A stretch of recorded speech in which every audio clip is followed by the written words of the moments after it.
Jones. Jill, thank you so much for being here. Finally, Eustacia Cutler, please join us, reflect. I think in a way you're featured in this film. And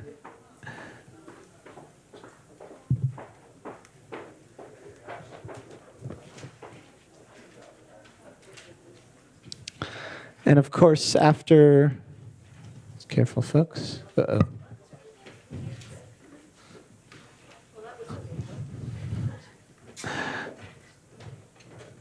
Of course, I think we'll start by talking really only about this last film, excuse me. But of course, then we'll open it to questions from the audience, and we're happy to also discuss. I would love to get some reflections on the two other films, the two earlier films. So Allison, I hand it over to you. Thank you. Hi, everyone. It's great to see so many familiar faces. We're going to focus on the third film. I just want to say two things briefly.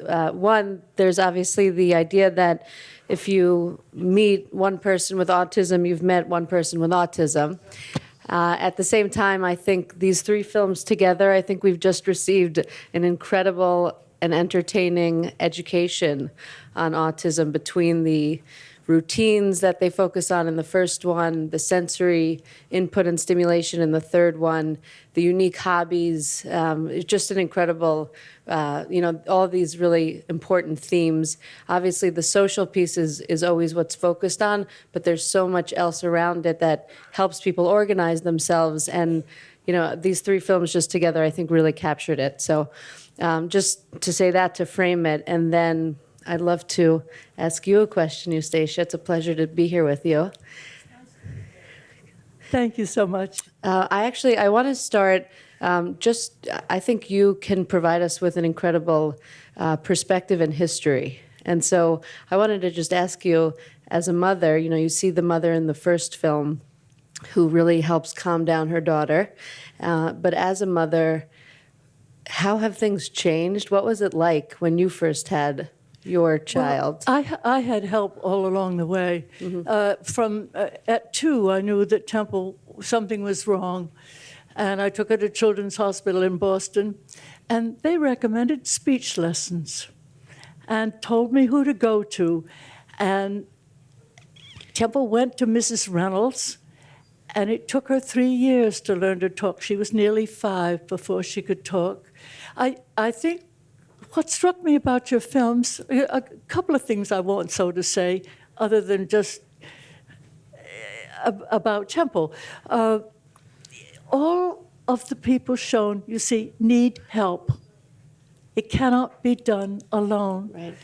And what began to assemble in my head as I watched your films is autism is not so much a disorder as it is a disconnection. Mm-hmm. We're social creatures. We're incomplete until we connect with each other, as you and I are connecting. That's right now. And they can't do that, and they don't understand. They have real trouble with eye contact. It isn't just that it makes them nervous or they can't do it and listen at the same time. They literally don't know what it is you and I are telling each other with our eyes. Mm-hmm. And what came to my mind was an incident that happened during the McCarthy hearings. Is there anybody here old enough to remember the McCarthy hearings? Well, there's a lot that's going on right now that's not unlike it. Essentially, people were being sought out for being members of the Communist Party. They were expected to talk about it. They were expected to talk about their friends. It was cruel beyond belief, and it was run by a gentleman named McCarthy. And in this case, the story I have is about Robert Oppenheimer, who was being questioned. And he said to a friend of his, it was a long elevator ride, and I found I was in the elevator alone with McCarthy. And his friend said, oh my God, what'd you do? He said, I winked. I don't think anybody on the autism spectrum has ever winked. Right. They wouldn't get it. But you see, the connection, it isn't just that they don't get us, we don't get them. Right. It works both ways because we're connecting right now in the way that we're used to connecting. And when others can't do that, we are thrown off. Right. So before we can help, we have to understand that. And the other story that fell into my head was one about the New York subway. Nobody talks to anybody in the New York subway unless it's to ask very quietly about some direction or what stop to get at. But I sat down. I was riding the subway with two friends of mine who were both college professors. Bright, warm-hearted, great to know. Well, a young man sat down next to me, and I was wearing a ring with amber in it. And he said it to me in a very loud voice. Is there a mosquito in that ring? Everybody in the subway car jumped. And I said, no, I didn't think so. And he said, well, what do you think amber is? I said, I think it's petrified pine pitch. Oh, I'll remember that at Christmas time. Then I saw that he's carrying a Bible. And he said, do you believe in the virgin birth? I thought, I don't know how I'm going to handle this. Right. Well, I didn't have to. At that moment, the subway doors opened, and he said, well, this is my stop. And off he went. And my two college professor friends said, why on earth did you engage with him? I said, because I knew he was Asperger. Uh-huh. You want to know what Asperger is? You just saw it. Right. And I have to add to it, the young man was black. And that, too, made everybody draw away. Sure. So I think we've got to look at the connection, not just to those on the spectrum, but to each other. Absolutely. Absolutely. It's really well said. It's a really important point. Thank you.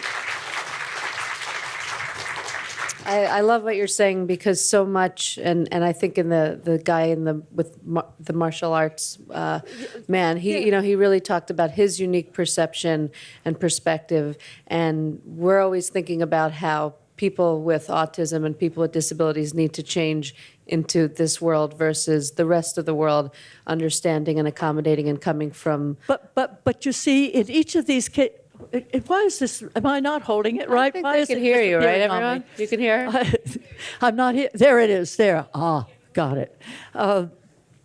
You see, each of these stories, they had to be helped, and this is why it's so important, the guidance. And Temple was guided from the time that Dr. Bronson Crothers said, I think she's going to learn to talk, but let's speed up the process. Here's who you're going to go to. And in those days, there was a network. It was small, but these teachers all knew each other. Mm-hmm. So Mrs. Reynolds, and another thing she taught Temple, it wasn't just about speech, because it was a little class that she held. There were other children there who didn't know how to speak, and Temple had to learn to sit and wait her turn while somebody else got help. She learned how to handle herself in relation to other people. Right. And she learned that at 2, and I think it's just about as important as the speech. It absolutely takes a village. The JCC knows that. It serves as a village. And also it takes an understanding of, you see, the boy in the subway didn't have a sense, he wanted a friend. Right. And he had no sense of himself in relation to everybody else. Exactly. Or in relation to where he was. Yes, and that could be a great segue. Jill, great to have you here. Incredible film. Thank you for having me. I never imagined I would be up here with Temple Grandin's mother. It's amazing and very intimidating. But I'm excited to be here. And I think it's a good conversation to be having about empathy. And practicing empathy, and I think film is one of the best ways that we can do that, just by hearing other people's stories. And, filmmaking also is a process of empathy. Mm-hmm. I don't know that I understand autism completely, but took the time to. Club. Nobody does. Yeah. Well, tell us a little bit about your inspiration for this film. Sure. My cousin Grant is on the spectrum, Yeah. and he is non-speaking, and he is turning 22.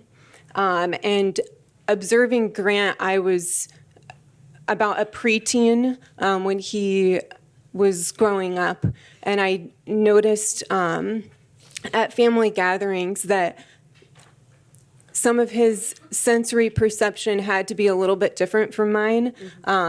He loved to jump on the trampoline and would jump on the trampoline for hours. And so when I started to make this film, I thought, I've got to figure out that trampoline thing and what that feels like for him. And so when I met the young character, Dan, he said, well, it feels like I'm flying in an airplane. I'm like, it doesn't feel like that for me. Right. So, yeah. Does he speak at all now? Grant does not speak, but he does communicate with an iPad. He can communicate with pictures. Because, that brings up, one of the fascinating things to me is that as human beings, we and all the animals do all exactly the same thing, with one exception.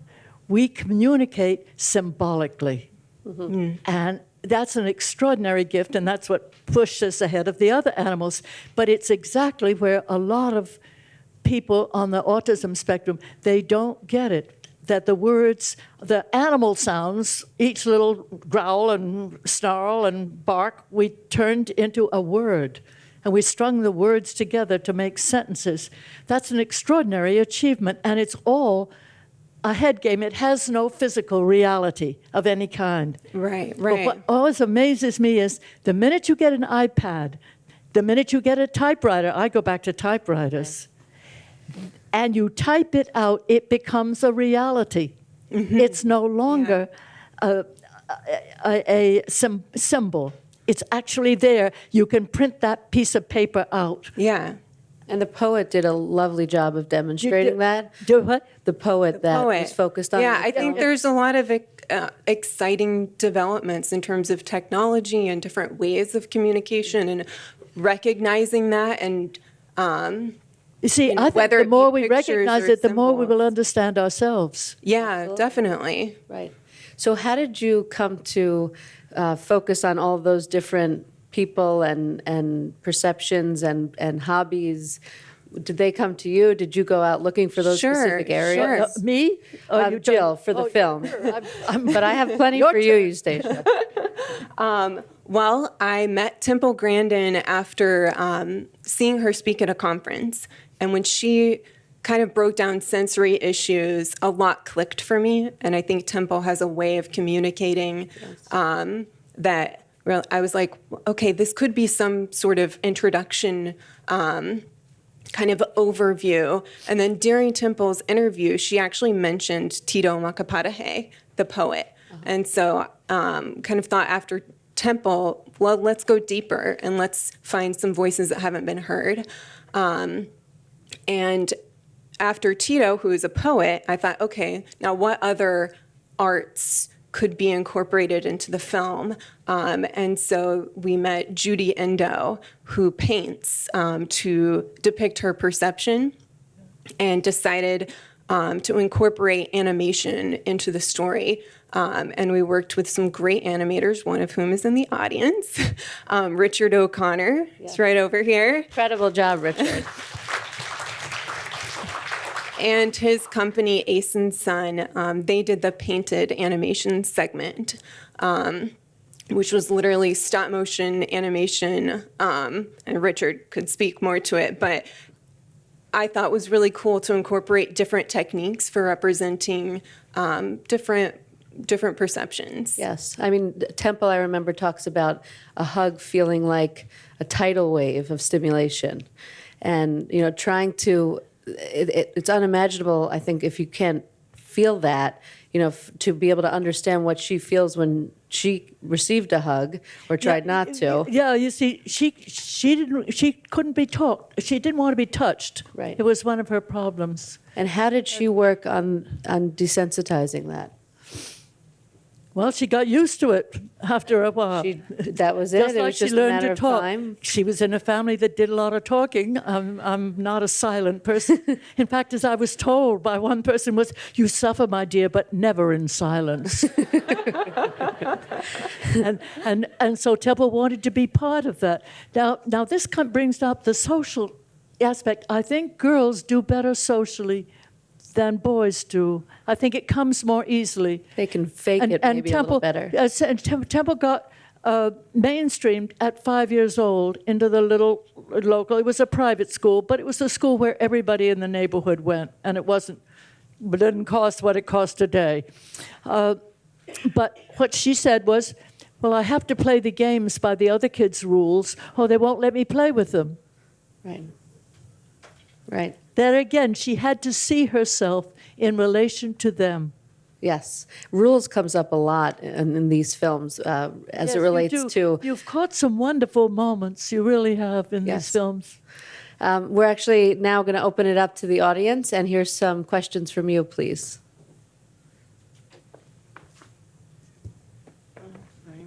You want to hang on to this for a minute? I'm trying to fish for a Kleenex. Sure.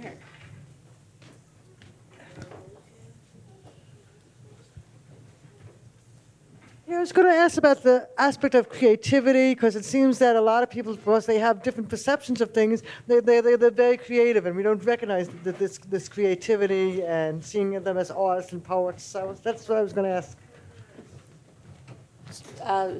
So you want to understand a little more about the where autism and creativity kind of come together? Yeah. You have a- I lost some of that question. the- I don't hear that well, so The questions in regards to often people with autism have creativity and talents in areas of art or painting or... well, I think that talent is distributed pretty evenly through all humanity. Opportunity isn't always.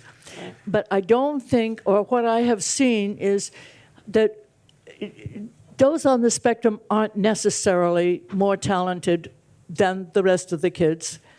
And I think that if we persist in presenting the idea that they have these talents, it ends up like the mother who came up to me and said, well, where's the talent for my child? Well, there isn't one. She's just a little girl. I appreciate where you're coming Do you see what from. I'm saying? I do. I mean, all of you who are working on these films are very talented. I'm actually... You've met people that weren't. Right.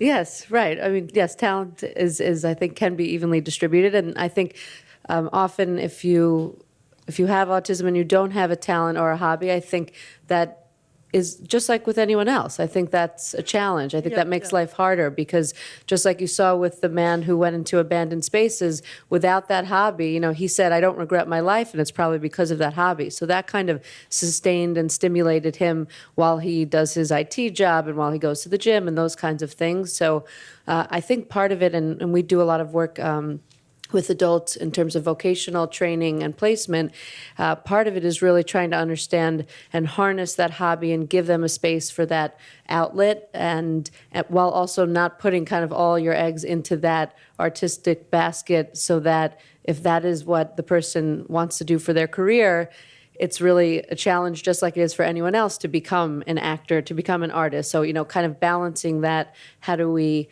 foster that? And the arts don't pay well. I heard that. What do you think about that, Jill? I mean, even Robert Frost, the great Robert Frost, I think in the end had to take to lecturing in colleges to make sure he had enough of an income. There you go. So, Exactly. I don't know if that answers... And I really don't mean to undermine and diminish the talents and creativity that come from so many people with autism, because they have that unique perspective on things, so we can see things differently through their eyes. I think all I meant was it's probably in about the same proportion with everybody else. I wonder how we'd even determine that. Yeah. And I think, I get guess another what struck question. me was it was cruel for this mother who had been led to believe that somehow if she helped her child, this wonderful talent would emerge. Right, that's the danger. That's the And road that's- we don't want to lead. You don't want to do that. Oh, hello. Do you know why the rates of autism are higher now than they have been in the past. They say it's 1 in 68. So how come it's so much higher now than it used to be? Who wants to take that one? Why are the rates now higher than those? Do anyone in the audience want to give an answer to that? Hi. Oh, 1 second. hi, my name is Brian Kinghorn. I am a statistician. I'm autistic, so funny little perspective on this. But the criteria was greatly expanded in the 80s when Lorna Wing found and sort of rediscovered Asperger's work. He's the one who really found it first and envisioned it as a continuum. Connor chopped it down so he could basically claim the credit. But over the last couple of years, it seems to have leveled off. People are making it sound like 1 in 88, 1 in 68. Just punch into your calculator. We're talking from numbers hovering just around 2% of the population, even the way they do it is cohorts of 8-year-olds. But seriously, that's a very small minority, even smaller than most based on, say, race, a lot of orientation, maybe not by gender identity, but it's small. Don't be fooled by that number in the denominator. And in fact, in the last 2 years of when they've been monitoring up to 2012, 2014, it's been still kind of leveled off at the hovering around 2%. Seriously, it's not that crisis. If over decades they've changed the criteria, it's pretty obvious. And there have been studies, I think, in the UK where one of the first times they actually tried to do a robust survey, and they found the rates of adults on the autism spectrum about the same as children. It's not increasing; it's basically staying the same pretty steadily. Thank you. Does anyone want to add anything to that? Did you want to add something, or he covered it? Thank you. Great to have a statistician in the audience. Yes. Temple, of course, is known for her empathy with animals. That's how she's really built her career. And it strikes me as anomalous that autism is one of the hallmarks of autism is a real lack of empathy or a deficiency in empathy among human beings. And I'm wondering whether her empathy for animals is somehow a substitute, or how it meshes with the deficiency of empathy with other human beings. Okay, it's a great question, Gil. Thanks. The question is, I'll talk about empathy. you want to go for Yeah. it? I think the conception that autistic people don't have empathy is wrong.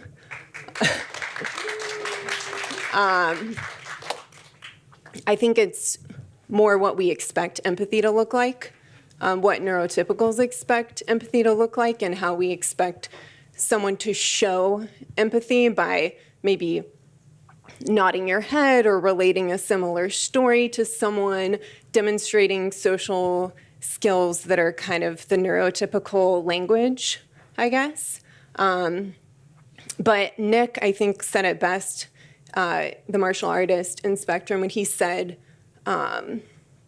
that as he has grown up to be an adult, he has kind of breathed into his sense of empathy as he's gained a sense of confidence. So yeah, I think really the work for empathy is more on typical people, understanding people with disabilities, which is why we're all here. And yeah, so that's a muscle that I was flexing making the film, and a muscle that I hope everyone can flex as we're trying to understand other people's perspectives. And Eustacia, the question also related to how Temple has incredible empathy for the animals, and does that compensate? Is it in connection to empathy for people? Well, I think it's easier to understand. Again, I think it's back to the symbolic quality of our exchanges, which is very hard for all those who are autistic. They're literal. You come into a room like this, they can see the floor, the ceiling, the chairs, but they cannot sometimes get a sense of that whole room because it doesn't exist. And we are, all of us right now, just exchanging ideas and thoughts. It doesn't have a physical existence. Mm-hmm. The animals are physical. Mm-hmm. So all the empathy can go that direction. Interesting. So that's worked for her, Temple. So she was able to make her hobby her Yes, career. I understand completely why. Right. Amazing. We're going to take a question all the way up here. Hi. I wanted to know, why is it called disability? Why is disability called disabled? Disability. I think language is a very important thing, and you're bringing up an incredible point. Right. It's not really them and us. This is really about people seeing things differently, the way they see things. Thank you for bringing that up. You sound like a great advocate. A lot of questions here. Let's take one right here. Okay. Yes, I have some comments to make on two of the previous questions. First of all, in regard to the issue of empathy, by the way, myself, I'm on the autism spectrum, and I think that there's, something has been confused, because one of the areas where, and even with this, there's some controversy, but there have been some studies to indicate that people on the autism spectrum have deficits with theory of mind. And what that is a very specific technical definition, meaning that you have a deficiency in looking at, being able to see something from the perspective of another person. And very often that gets extrapolated, unfairly so, to that we don't have empathy, which is quite a bit of a stretch. Now, Excellent distinction. Thank you. And also in regard to the issue of the rising rates, and I'm not going to contradict Brian here, who is obviously much more authoritative than I am when it comes to statistics and psychometrics, but something that I have been looking into is the issue that in many ways society has changed over the years in such a way that whereas many of the kinds of skills that are very common among people on the spectrum, which usually involved either systematizing or having a very broad-based knowledge of facts in specialized areas, have actually become less and less valued by society, or at least in the sense that there's less of a need for people, to employ them, to actually use this skill, whereas at the same time, society has also changed in such a way that many of our deficits are becoming more and more of a liability. For instance, many more jobs that, insist that you have strong interpersonal skills and communication skills, by which they usually mean nonverbal communications. Also, they demand flexibility, adaptability, and which requires good executive function, and all the things that many of us have deficits in. Excellent points. Thank you so much. You're going to have to get up here next year on the panel. I know there's a lot of questions and a lot of hands up, but we're actually out of time. Are there any last comments here that people want to react to? What else you want to say? I think in terms of the environment and culture in the modern world, I think when you talk about what disability means, so much of it is just in reaction to the world that's set up around you, whether or not your world is made of steps or flat surfaces, or a world that is allowing people to have different behaviors or expecting everybody to act the same way.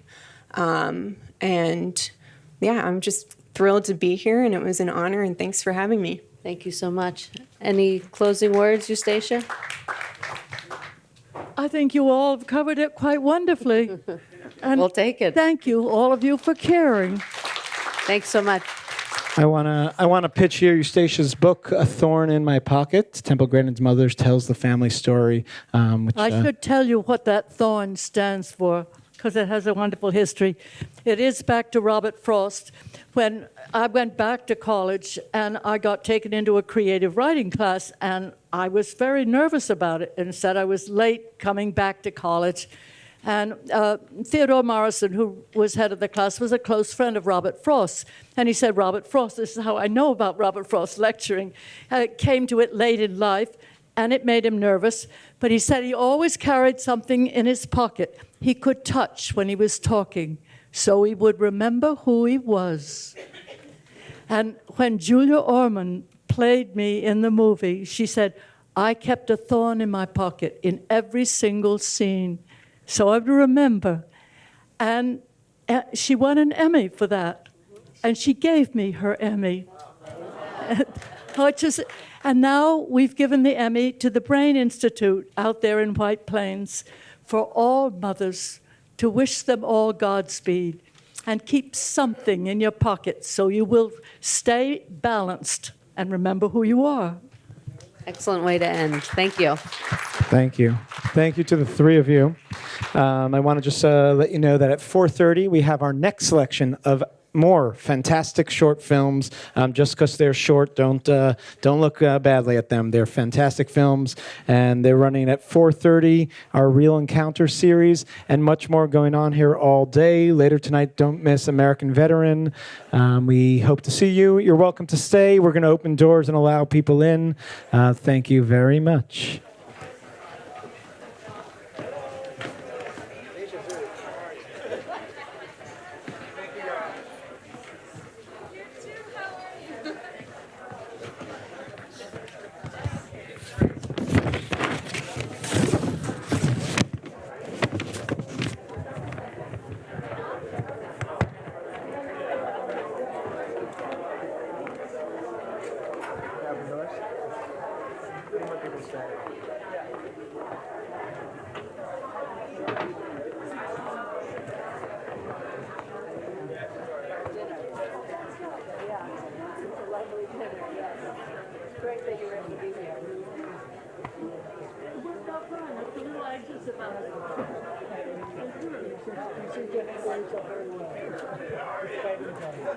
Only I could do the same.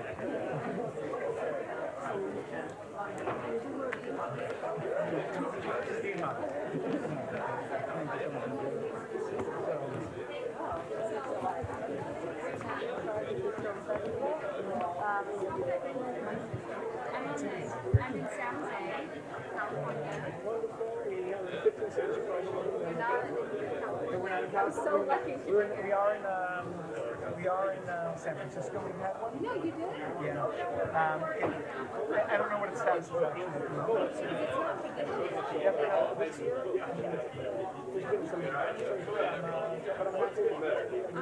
you have a card or? I don't. I will give you mine. Okay. I'm also introducing one person. The woman who runs our national program, specifically, she's just coming into the position. Running all night. Several nonprofits on different boards and commissions, and I know that it would be great to take. It's doing very well across the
Jerk, jerk. It's ready. It's ready. It's on.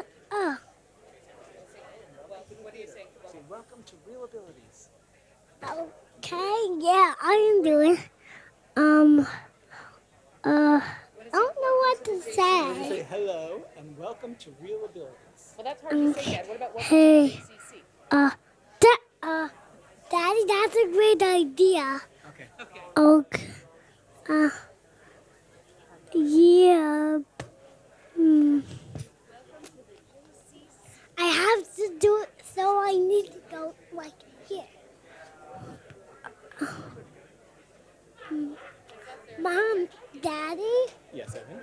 Evan, you didn't say it. You didn't say it. Do you need them to applaud?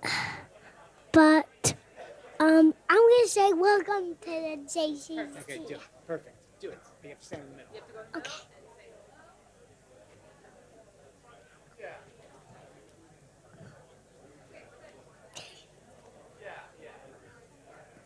Hello, welcome to JCC. Good job, Evan.